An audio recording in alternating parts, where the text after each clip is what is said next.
Hello students, welcome to Ratan classes. आज हम discuss करने जा रहे हैं Kohlberg theory of moral development.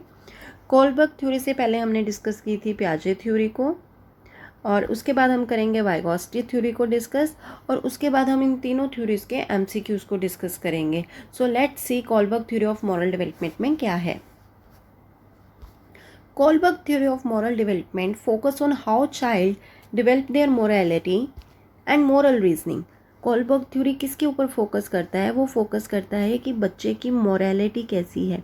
अब मोरालिटी की अगर हम बात करें तो ये होता है कि क्या सही है और क्या गलत है। बच्चा इसके बीच में जब डिफरेंस करना स्टार्ट कर दे, मतलब वो मोरल रीज़न देना स्टार्ट कर देगा, उसका संज्ञानात्मक विकास इतना हो जाएगा क्या वो सही और गलत की पहचान बताने लग जाए।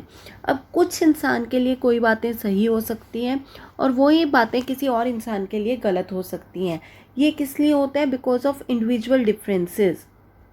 हर एक इंसान का सोचने का तरीका अलग है और वो अपने हिसाब से सोचता है, तो उसके लिए कोई चीज़ अगर सही है तो दूसरे के लिए गलत हो सकती है। मान लीजिए एक चोर है, थीफ है, और उसका कमाने का जरिया वही है कि वो चोरी करता है, तो उसके लिए ये काम ठीक है, वो कहेगा ये मेरा कमाने का जरिया है, मेरे लिए ठीक है। पर किसी और की नज़र के अंदर चोरी करना गलत हो सकता है, बैड थिंग हो सकती है।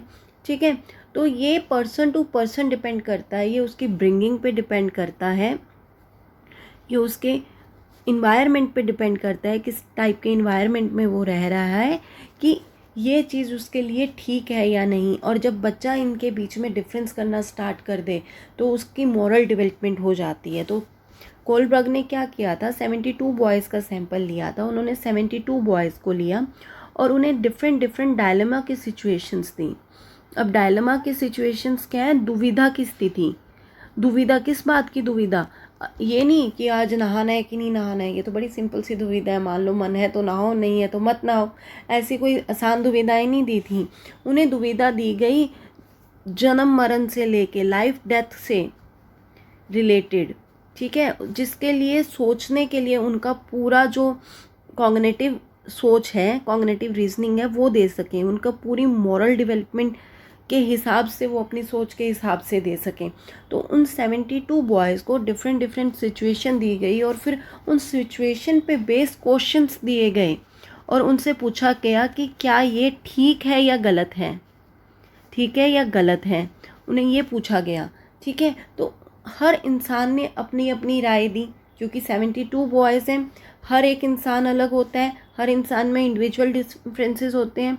तो उन 72 बॉयज़ ने जो रीजंस दिए उनके बेसिस पे कोलबर्ग ने 3 लेवल्स ऑफ मॉरल डेवलपमेंट दिए, 3 लेवल्स ऑफ मॉरल डेवलपमेंट दिए।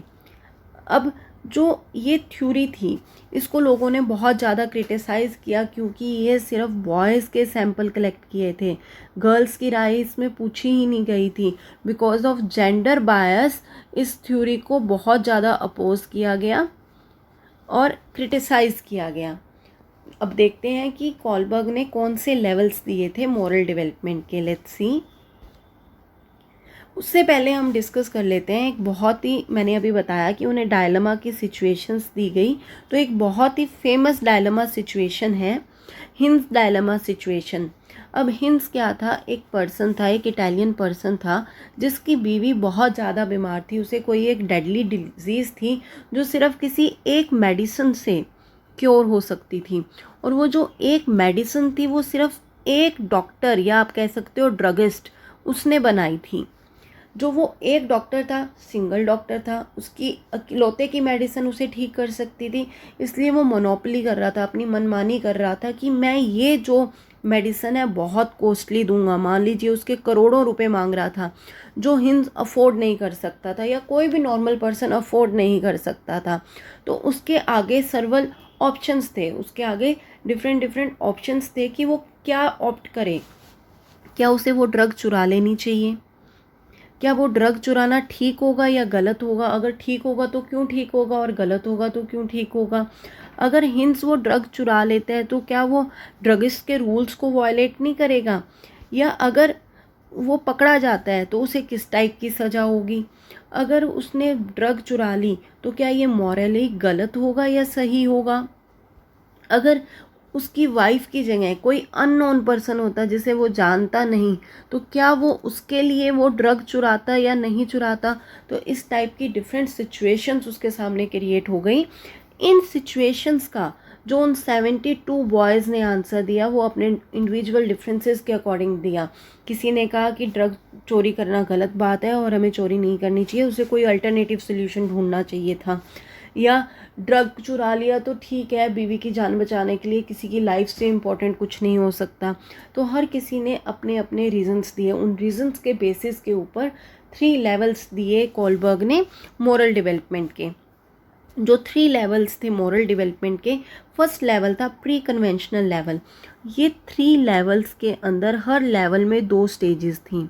ये आपको बहुत ध्यान से याद रखना है कि लेवल 3 थे और स्टेजेस हर में 2 होंगी तो कितनी हो जाएंगी, 3 × 2 6 स्टेजेस।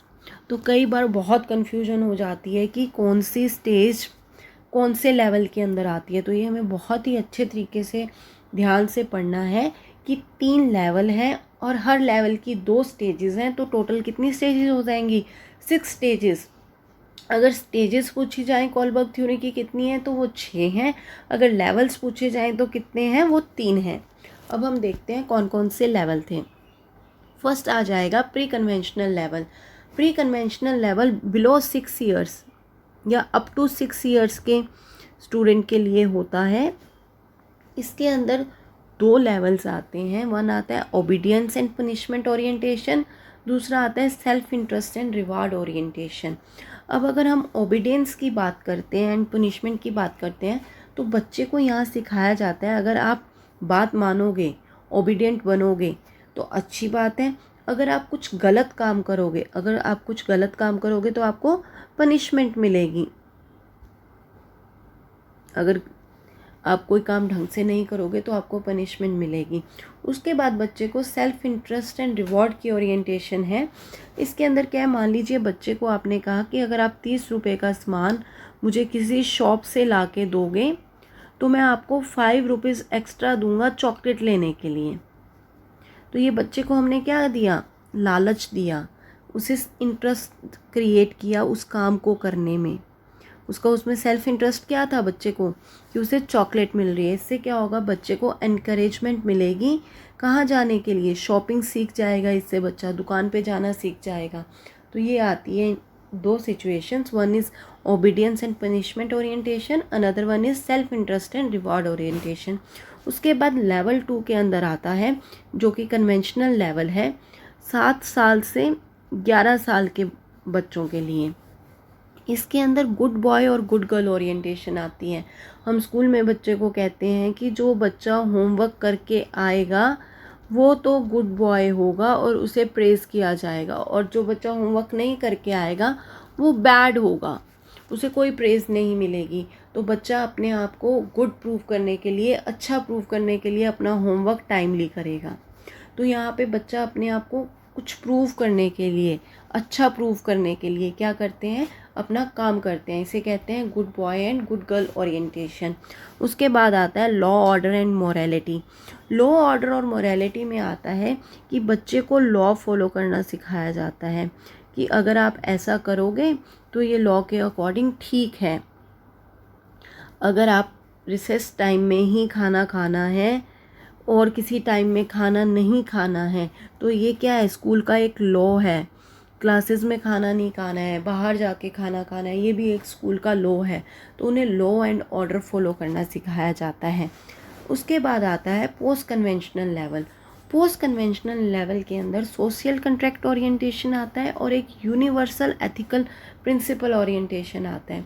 सोशल कंट्रैक्ट ओरिएंटेशन में अगर हम बात करें तो बच्चों को सोशली जो सही और गलत है वो सिखा दिया जाता है। मान लीजिए रेड लाइट को क्रॉस करना गलत है, ठीक है, ये सोशली और लॉज के अकॉर्डिंग बिल्कुल ठीक है, तो बच्चा कभी रेड लाइट क्रॉस नहीं करेगा। तो ये 11 साल से अबव की स्टेज है। रेड लाइट को कभी क्रॉस नहीं करेगा। पर मान लीजिए किसी फ्रेंड का उसके का एक्सीडेंट हो जाता है और उसे जल्दी हॉस्पिटल पहुंचाना है, तो क्या रेड लाइट क्रॉस करना ठीक होगा या गलत होगा? तो ये यहाँ आ जाता है, बच्चा कहेगा नहीं मेरे फ्रेंड की लाइफ ज़्यादा इंपॉर्टेंट है तो मैं रेड लाइट को क्रॉस करूँगा। तो ये उसके यहाँ इंडिविजुअल डिफरेंसेस आ जाते हैं। वो अपनी आप से सोशल रूल्स को मेंट करना सीख जाता है। इसे कहते हैं universal ethical principle. Social contract orientation में क्या हो जाएगा कि रेड लाइट को क्रॉस करना गलत है और बच्चे को ये बता दिया गया। यूनिवर्सल एथिकल में वहाँ वो अपने इंडिविजुअल डिफरेंसेस अप्लाई करना शुरू कर देगा। वो अप्लाई करना शुरू कर देगा कि अगर मैं ऐसा करता हूँ तो ज़रूरी नहीं है ये गलत ही हो सकता है इसका और कोई वे हो इसे करने का। ये 3 लेवल थे जो कोलबर्ग ने दिए थे लॉ ऑफ मॉरल डेवलपमेंट के, जिसके अंदर आ गया pre conventional level, conventional level, post conventional level और इसकी 6 स्टेजेस आ गई। Thank you. होप आपको ये वीडियो समझ आई होगी। नेक्स्ट क्लास में हम वाइगोस्की की थ्योरी को करेंगे। प्लीज़ चैनल को लाइक सब्सक्राइब करें। धीरे धीरे हमारे सब्सक्राइबर्स बढ़ रहे हैं। थैंक यू सो मच मेरे चैनल को सब्सक्राइब और लाइक करने के लिए। Thank you.